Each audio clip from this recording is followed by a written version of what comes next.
माँ की परछाई और पिता का ख्वाब हो तुम, कांटों के बीच खिलता हुआ गुलाब हो तुम सिर्फ बेटी ही नहीं, अपने माता पिता की जान और शान हो तुम।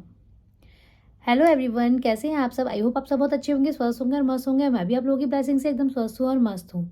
तो मैं फिर से आ गई हूँ आपके लिए एक नई बहुत इंटरेस्टिंग, बहुत अच्छी कहानी लेकर। तो दोस्तों, एक पिता जो होता है ना, उसका अपनी बेटी से एक अलग ही रिश्ता होता है। पिता अपनी बेटी की हर ख्वाहिश पूरी करने के लिए पूरी ताकत लगा देता है और एक पिता अपनी बेटी को किसी भी चीज़ की कमी महसूस नहीं होने देता है।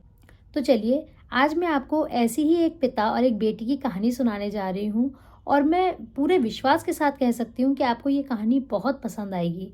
तो चलिए, देर नहीं करते हैं, कहानी को शुरू करते हैं। तो एक राजेंद्र शर्मा नाम के पिता थे, मतलब इंसान थे जो पिता थे, और उनकी बेटी थी प्रिया। तो वो दोनों 5 साल से एक बहुत बड़े घर में अकेले रह रहे थे। अकेले क्यों रह रहे थे? क्योंकि शायद प्रिया की माँ जो है उनका स्वर्गवास हो चुका था। तो बाप और बेटी साथ में रहते थे। तो राजेंद्र शर्मा जी की एज जो है ना, वो उम्र उनकी लगभग 70 साल की होगी, और जो उनकी बेटी थी वो लगभग 28 से 30 के बीच में थी। राजेंद्र शर्मा जी थोड़े बीमार रहते थे, उनको कुछ दिक्कतें थीं, तो वो अपना कारोबार नहीं संभाल पा रहे थे। तो उनकी बेटी प्रिया ने उनका पूरा कारोबार बहुत अच्छे से संभाल रखा था। दोनों बाप बेटी में बहुत प्यार था। प्रिया अपने पापा का ख्याल इस तरीके से रखती थी जैसे वो उसकी माँ हो। जैसे राजेंद्र जी को जो है वो शुगर की बीमारी थी, तो वो कभी कभी क्या करते थे, फ्रिज में से छुप के मिठाई खाते थे। तो प्रिया उनको माँ की तरह डांटती थी, बोलती थी आपको अपनी सेहत की चिंता नहीं है? पता है आपका पिछले हफ्ते ही टेस्ट कराया था तो शुगर लेवल कितना बढ़ा हुआ था, आपको मिठाई नहीं खानी। और जब उसके मना करने पे उसके पिताजी रूठ जाते थे, तो एक मिठाई का पीस ले जाके और उसमें से दोनों आधा आधा खाते थे और उनको मना लेती थी। तो ऐसे मना भी लेती थी। जब राजेंद्र जी अपनी मॉर्निंग वॉक स्किप करते थे, टहलने नहीं जाते थे, तो भी वो उनको एक माँ की तरह ही डांटती थी कि नहीं, आपकी सेहत के लिए टहलना बहुत ज़रूरी है, आप टहलने जाओ। बिल्कुल एक माँ की तरह ख्याल रखती थी, उनको क्या पसंद है क्या नहीं पसंद है। और राजेंद्र जी भी उतना ही अपनी बेटी का ख्याल रखते थे और उनका कारोबार भी बहुत अच्छे से संभाल रही थी। पर जब बहुत दिन हो गए ऐसे रहते रहते, घर बहुत बड़ा था, प्रिया जो है वो ऑफिस चली जाती थी, तो राजेंद्र जी पीछे से अकेले रह जाते थे। तो प्रिया को उनकी बहुत चिंता होती थी। तो दोनों ने आपस में मिलकर ये निर्णय लिया कि एक काम करते हैं कि हम कुछ कमरों में कोई किराएदार रख लेते हैं। तो किराएदार के लिए उन्होंने जो है न्यूज़पेपर में ऐड निकाल दिया। कुछ ही दिनों में एक किराएदार मिल भी गए, जिनका नाम था अमर सिंह जी, और उनकी वाइफ। 2 लोग रहने वाले थे वहाँ पे। तो वो मिल भी गए। अमर सिंह जी की भी एज करीब 60 के करीब होगी। तो वो दोनों हस्बैंड वाइफ थे बस। तो उनको किराए पे प्रिया ने और उसके पिताजी ने रख लिया। अब वो किराए पे साथ रहने लगे। अब कभी अमर सिंह की जो वाइफ थी ना, बीवी थी, वो कभी गांव चली जाती थी, प्रिया अपने ऑफिस चली जाती थी। तो क्या होता था कि राजेंद्र शर्मा जी का और अमर सिंह जी की बहुत अच्छी गहरी दोस्ती हो गई। तो आपस में प्रिया की और उसकी बीवी की भी हो गई। अब कभी कभी कभी अमर सिंह जी और उनकी बीवी इन लोगों के यहाँ बैठ के खाना खाते थे, कभी ये लोग वहाँ खाना खाते थे। कभी कभी साथ में अमर सिंह जी और राजेंद्र शर्मा जी टहलने जाया करते थे साथ में। और कभी संडे को या कभी छुट्टी वाले दिन प्रिया और उनकी बीवी भी चारों ही जाते थे। बहुत अच्छे गहरे संबंध हो गए। तो एक दिन चारों साथ में खाना खा रहे थे। तो खाने की मेज पे बैठे बैठे अमर सिंह जी ने एक सवाल किया राजेंद्र शर्मा जी से कि आपकी बेटी है ये, बहुत अच्छे से कारोबार संभाल रही है लगता है। तो बोले हाँ, मेरी बेटी मेरा पूरा कारोबार संभाल रही है, बहुत अच्छे से संभाल रही है। तो अमर सिंह जी बोलते हैं कि अरे लेकिन संभाल तो रही है, लेकिन है तो बेटी ना, तो इसकी शादी हो जाएगी तो फिर आप क्या करोगे? फिर आपका कारोबार कौन संभालेगा?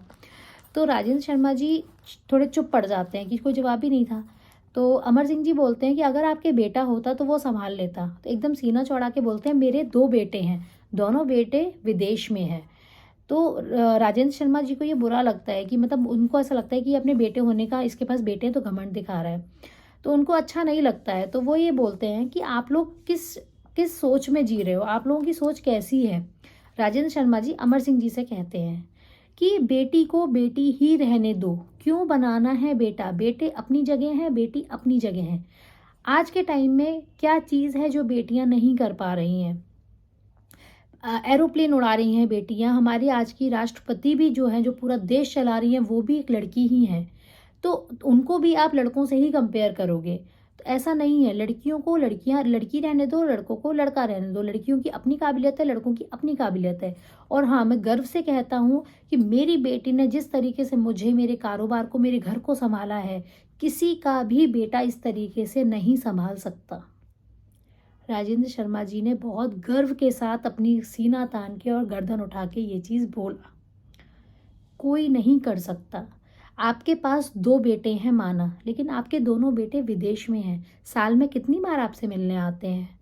तो अमर सिंह जी चुप रह गए, क्योंकि विदेश से जो बच्चे हैं ना, वो साल में एक ही बार आ पाते हैं मिलने के लिए। उनकी बोलती बंद हो गई। फिर उनको समझ में आया कि हाँ, बेटी तो बेटी ही होती है। बेटी बेटी बेटी बनी रह के भी बेटों वाले काम कर सकती है, लेकिन बेटे कभी भी बेटियों वाले काम नहीं कर सकते। बेटे अपने बेटे होने का फ़र्ज़ निभा लेना, वो बहुत बड़ी किस्मत हो जाती है। तो दोस्तों, ये बहुत अच्छा जवाब था राजेंद्र शर्मा जी का अमर सिंह जी को। और ऐसे ही बहुत सारे लोग हमारे समाज में हैं, जो अगर लड़कियां अच्छा कुछ काम कर जाएं तो अरे आपकी बेटी तो बेटों जैसी है। क्यों? वो बेटी है, उसने वो काम किया है। बेटी को बेटी रहने दो। बेटे अच्छा काम कर रहे हैं, उनको वो रहने दो। कंपेयर मत करो, मत करो। ज़रूरी नहीं कि चिरागों से ही रोशन हो जहां, घर के उजाले के लिए एक बेटी ही काफ़ी है। मुझे विश्वास है कि आपको ये कहानी बहुत अच्छी लगी हो। अगर आपको कहानी अच्छी लगी हो तो प्लीज़ लाइक और शेयर ज़रूर करिएगा। कमेंट करके एक बार बहुत अच्छी कहानी या कुछ भी एक बार एक शब्द लिख दीजिएगा कि हाँ, आपको कहानी कैसी लगी है, ये विचार कैसे लगे आपको। कमेंट ज़रूर करिएगा और वीडियो को लाइक करके शेयर ज़रूर करिएगा, ताकि ज़्यादा से ज़्यादा लोगों के पास मेरी ये कहानी पहुँच सके।